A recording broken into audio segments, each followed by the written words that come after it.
Steve Utek here. Steve runs a company called Lumix, and the company specializes in, if I understand this right, Steve, helping organizations understand their culture and how to use that to achieve bottom line business results. Did I get that right? That's a great summary. Yeah, probably better than I could summarize it. Okay, good. Well, I am in marketing, So Steve, I have a question for you. We talk about culture a lot at Dialogue. We talk about it a lot all the time. We're not the culture experts. I think you guys are. So I want to ask the first question I usually like to try to take a stab at myself when people ask me is what is culture? I like someone shared with me a simple definition that I've been using for a while. That culture is how you get work done. So that might involve behaviors or attitudes, beliefs you have about work, philosophies, but it's the kind of the collective way that people get work done. I like that definition. And that allows for some variation, because accountants are going to approach work slightly different than someone in a sales team. But within that variation, there's usually some core binding principles that keep people together. Okay. I was looking on your website a little bit. One of the challenges it sounds like a lot of companies have is when they've got these obstacles and they've got these complex challenges of, we're doing this, but we're still getting this result. And we think it's a culture problem. What are some symptoms that can often come up? You talked about what different groups have for culture. What are some symptoms that you see as a common theme where somebody would need your help to work on culture? Okay. Yeah, that's a great question.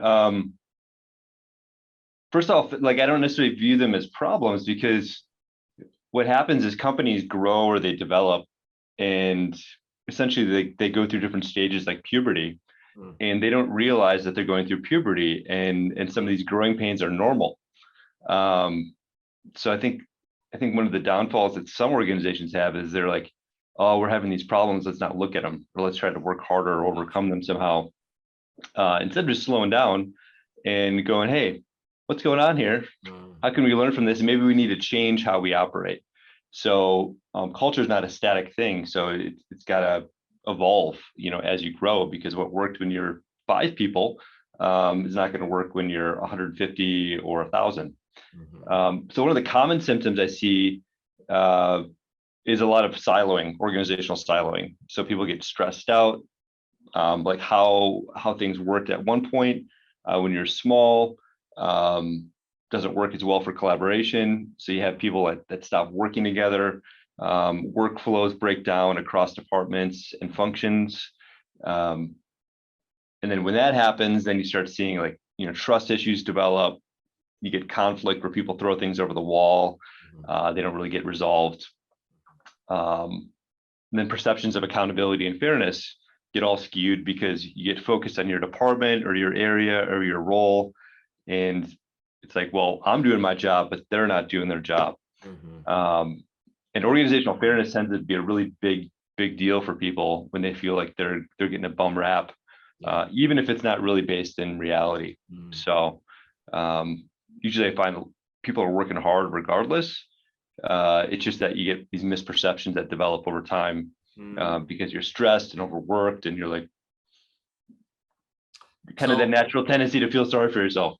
Right. Is misperception so interesting to me that a culture can come out of misperceptions. I mean, where does you said as companies grow, often they one of the things that can happen is they ignore certain parts of that need to be addressed. What are some of those things that need to be addressed that if a company could take could look at 1, 2, or 3 things on a regular basis, what would those things be that you'd recommend in order to avoid coming into a situation where years down the road now you've got this culture of silos and misperceptions and things like that? I think I'll do my best to answer that question. There's a lot there, but I would say when you're small, just being okay with not being super structured. Too much structure is going to slow you down. But realizing that as you get bigger or busier, you need that structure to help scale. And I think when companies go through that transition, a lot of times employees will view it, oh, we're getting corporate, or we're losing our way or losing our path. It's like, no, you just got to grow up. And some employees might be like, maybe they're just great at that early stage stuff where it's a little bit structured, a little very nimble, kind of fun and exciting, flying by the seat of your pants. And maybe they never want to grow up, and that's okay. Mhm. Actually, crap, what was your question again, Justin? What are some of the things? Yeah, that's fine. What are some of the Okay. things that you see those growth pains that get ignored? I guess to use Okay. the analogy of growing, things that if entrepreneurs and CEOs and executive teams, managing teams could have an eye on that and not ignore it, would prevent some of these things down the road.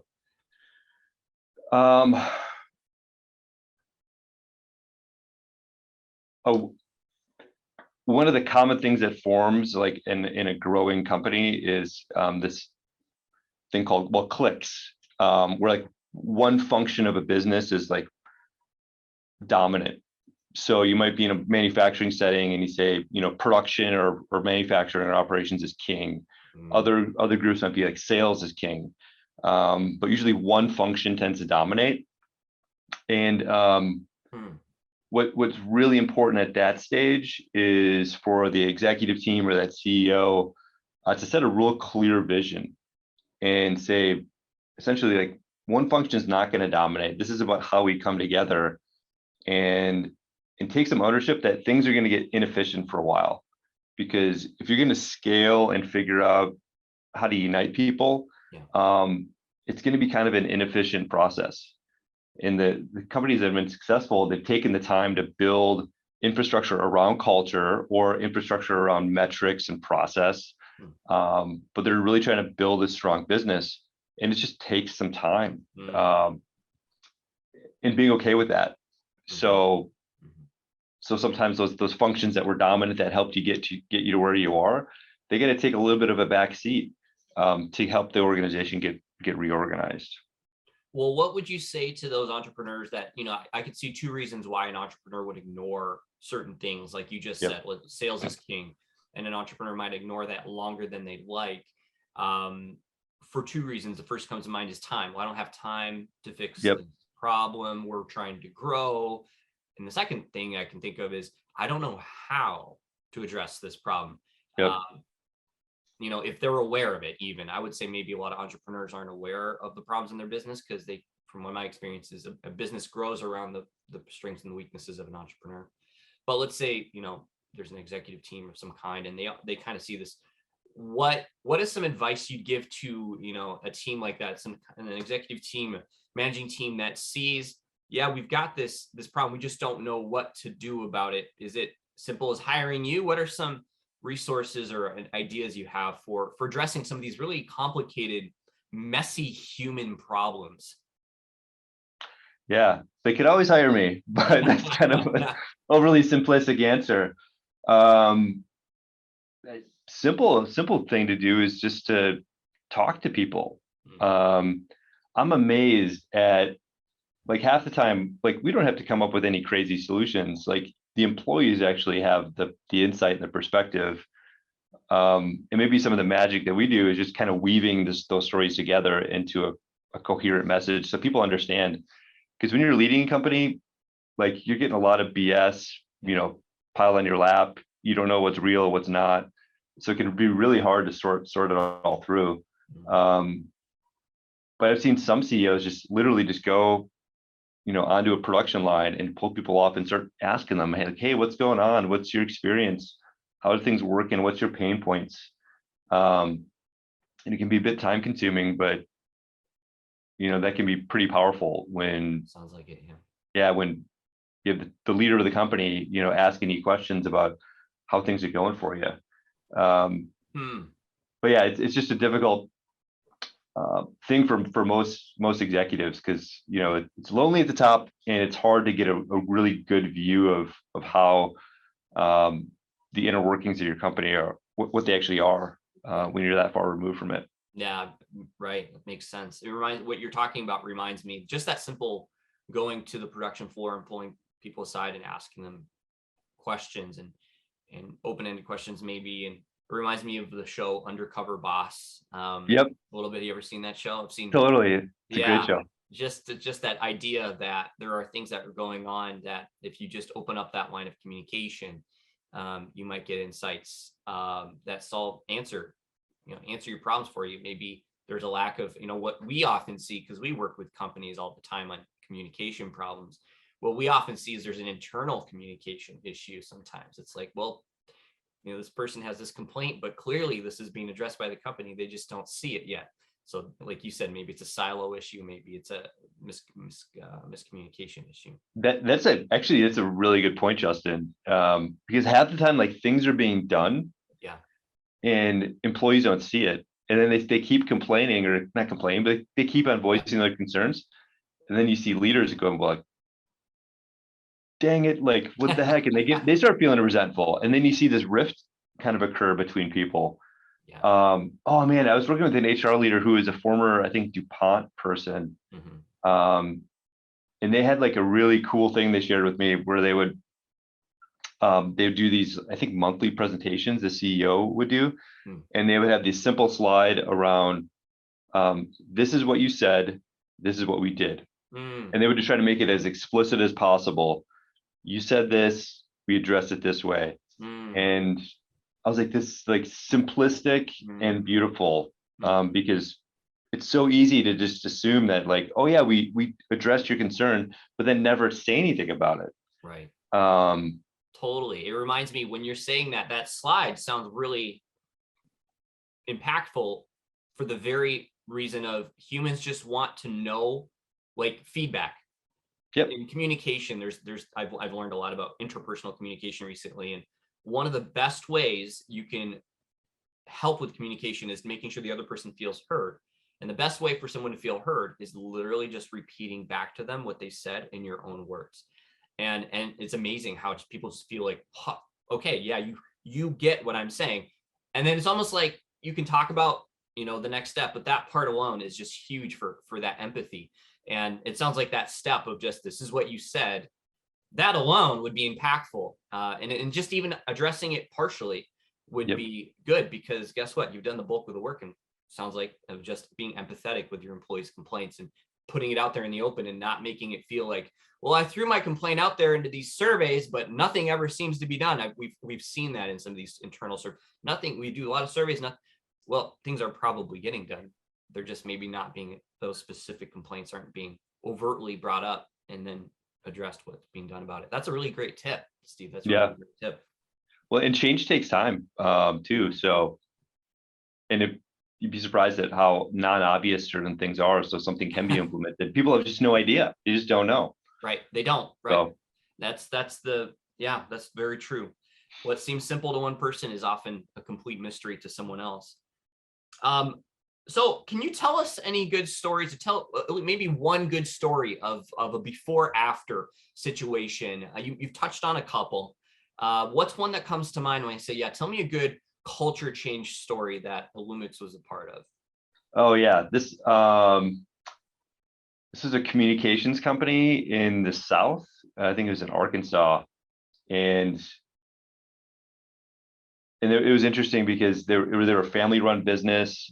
I think they've been around for like multiple generations, and they had these. I think there's some professional managers that came in to run it, and while they were still, making money, like morale was like in the tank, like really, really bad. I think to the point where they did some leadership change or turnover. So brought a new leader in, and he wanted some help kind of diagnosing the culture and figuring out, like, okay, how do I steer this ship and take it from this kind of status quo family business and start reimagining it and kind of growing it significantly. And when I say communications company, it was telecom. So, cable TV, internet, things like that, but more of a rural provider. So I remember when he first came in, they got their results back from their survey, and it was just abysmal, just brutal. Oh. Like we used this color-coded heat map to illustrate things, and it was just all red. It was like a deer that just got shot and it was just laying on the side of the road. But I was so impressed with the CEO because he he would go around to all their locations and do these town hall meetings. And he would say it was just a bloodbath. Like either it was like dead silence and no one would say anything and it was just an awkward hour, or people would just be getting up and yelling. But he said like the fear and anger were just palpable. There are two things. It was either anger or people were afraid and wouldn't talk. To the point where like I think their first survey, they were like, we couldn't even have any demographic questions to slice and dice the data because people were so paranoid about the survey, or just being honest that they were going to get fired. So I would just say this leader was just extremely transparent, and he was able to take a lot of bullets and a lot of heat, and not be defensive about it, and just try to understand it, as you were saying before, and work it through. Like, okay, how do we take what your concerns and do something about it? And then with that, he ended up forming this culture team, which is kind of a common, or becoming more common, like to have a change management strategy where you have like a group of employee stakeholders that are influencing the change. And I really liked like this team, this culture team. I think it was like 20 people at first, who were tasked with like helping to change the culture. They kept on like going to him for feedback and going, well, tell us what to do, tell us what to do. And he was very adamant. He's like, this is your initiative. I'm here to give you some guidance. I'll make sure like you're not veering too far to the left or the right, or like going off course. But you guys got to own this. And they kind of started freaking out at first, and we helped kind of guide them and make sure they had some things to take care of. But they would start meeting with employees and like uncovering some of these issues and addressing them. And it became kind of this really cool self-sustaining group, where employees started viewing them like, oh, okay, we do have a voice. We can go to this culture team to help us kind of work through any challenges we have, and they're hearing us, they're listening to us, they're moving it forward. So long story short, like 5 years of this, and now they're like at an employee of choice status. Wow. The culture team initially, like their mantra, their vision was to build pride in the company again, because an employee said they would go to the grocery store and if they had their company logo or apparel on, they said they would like hide it because they would be embarrassed. Wow. And now they're like, it's like actually fun to recruit people to the company because of how much they've transformed it. So wow, that is a really cool transformation story. Thank you. Yeah, that's the rare thing. I think a lot of companies don't realize that the impact of culture and things can be done about it. I think a lot of us have lived and worked in companies where it just feels inevitable that the culture should be that way, but that story kind of proves. I mean, boy, if you've got the courage with a capital C to withstand some of that initial pushback, and you have an open mind and you want to get to the bottom of it, there is a way to turn a company around. But boy, that sounds like a really powerful leading from the front, really courageous leading to get to that point in that kind of situation. And it was top down leadership, but then also bottom up engagement. Which takes time, and then measurement, and then, okay, let's try to make improvements on what's not working the best. So that's where you guys, we get a little technical about what you guys offer with Lumix. So you said the measurement, you measure, what is it, 8 different areas of culture? Yep. So generally we measure 8 dimensions of culture. But then beyond that, most companies will help them kind of measure their organizational values, and then any other principles they might have. So it gets really tailored into who they are, what they're all about. And we find that actually helps engage people into the project. So it's not just like a typical engagement survey. There's some meaning and meat behind it, and that allows them to, just get better at themselves. But we also look at where they're at developmentally as an organization. Are they really young and kind of at the infancy stage? Are they going through puberty and are a little bit chaotic and all over the place? Or are they really mature and just have a well-oiled machine that is churning out money? So that's really helpful because we can provide some guidance on what they need to do to continue to mature, or even to get younger. Maybe they're too old and stodgy and they need to have a little bit more nimbleness in their approach. Yeah, that makes sense. Okay. And you give these reports, you've got visual ways to look at them. And you're actually measuring culture Yep. at Illumix. Okay. Which is a And very interesting prospect. I think a lot of people probably would not expect that you could measure your culture, but you guys have found a way to do that. And yep. sounds like get some really nice results out of it just by measuring it. Yeah, What's most something definitely that are. what's something that surprises you or still surprises you after all these years of being in this world of culture building? Is there anything that still surprises you? Or have you Hmm. seen it all and you're like, that doesn't surprise me? That's a great question. What surprises me? Hmm. Oh, this doesn't happen as often, but when like a group, usually it's not like a CEO, but usually it's like a department leader. When they have information and they don't want to do anything with it, or they try to find excuses. It's really kind of difficult to watch because then it's like, oh, you're just missing out on a golden opportunity here, Mm, and things almost always get worse when you solicit input and you don't take action with it. mm, And usually rooted out of fear, but it becomes a self-fulfilling prophecy of like, yeah.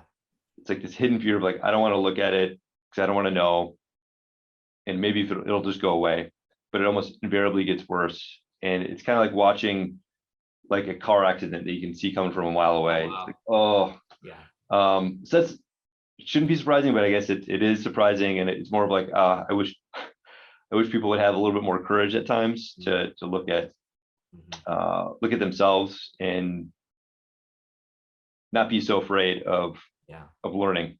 Yeah, that makes sense. That makes sense. Well, this whole series we do is about recruitment and retention. Um, let's get to that topic, and then we'll wrap it up here. But what are some of the expectations somebody can have? What is maybe a good case study or good example of recruitment improving when you work on your culture? Obviously, we like to say all the time, if you work on your culture, recruitment will improve, retention will improve. Do you guys have the data to back that up? Yeah, we do with certain organizations. And although caveat, like right now is such a weird time Sure. in the labor market where I've never seen like employees so empowered or like just people on the job hunt. Yeah. Um, I mean, it's really in a lot of ways it's becoming more money centric. Sure. Um, so, which probably isn't good for us Yeah. Yeah. long Yeah. term. Uh, but we can help with like helping to figure out proper pay bands to Yeah. make sure people stay. Um, but it just takes time. I think the big thing is making sure what you're communicating, what you're pitching, what you're selling in your recruitment messaging is matching the experience that employees have. Mhm. And when companies can walk the walk, talk the talk, and their recruitment message matches the culture they have, Mm. that creates a really, really fantastic like onboarding experience. In that, I don't know, synchronicity, Mhm. we'll just say, just jives pretty well. There's no So, shock. yep, There's no yeah. shock they get in. Oh, whoa, I've been sold a load of crap here. Uh, yeah, I So didn't. that, I mean, I've had a couple of companies I wanted to toss your way, but they're like, oh, not yet, man, because we got some work to do. Because Not any worth it. marketing message we come up with is going to be disingenuous. So Disingenuous is a good unless we word. want to say, hey, come work for a really disorganized, chaotic hellhole. Yeah, yeah, that's right. Here's our put all your dirty laundry out there. Yeah, yeah, Exactly. They're like, we're trying to make it better, but yeah, just give it some time. yeah, yeah. Okay, well, cool. Well, thanks, Steve, for this time. I've got three. I always like to have three takeaways. Well, I do have three takeaways. So, the first one is if somebody wants to work on their culture, improve some things in their company, improve efficiencies, improve recruitment, retention. One of the first things they can do is not ignore Yep. the problems, and they can talk to their people. So talk to their people out on the floor, CEO, managers, go down to the floor, get that firsthand information. That alone might yield some beautiful fruit that they can use and run with and make adjustments. And then when you do make adjustments, communicate what people have said and tie it back to what you've already done, even if it's a little nibble at that problem. Emphasize, empathize with what someone said, and then tie back. And then the third thing is, what we just talked about, communicating, having a good culture and then communicating that clearly, doing those well, is really going to help with the recruitment and the retention. There's no unmet expectations, no shock there. Anything else I missed that you would add to that list that somebody should have as a takeaway? Nothing to add, but I would say, like, if you're a work in progress, like as a company, just own that. And even just like if you're, interviewing some folks and just say, hey, like we're trying to go from here to here, we need you to help us get there. And that might be, hey, we're trying to get more planful or more disciplined, and we need you as a potential prospect to help us get there, knowing that it's going to be challenging and we might throw some wrenches in your game and you might get frustrated with us. I think that kind of honesty can be really refreshing. So I totally agree. You don't need to have it all together, but be honest. I like that. I like that a lot. And you don't have to have it all together. Let's add that as a fourth item and be real about it. You don't have to have it all together. Be real about it, as long as you're real about it. Well, Steve, thanks for your time. And it was good chatting with you. And we'll talk to you later. All right. Thanks, Justin. Have a good one.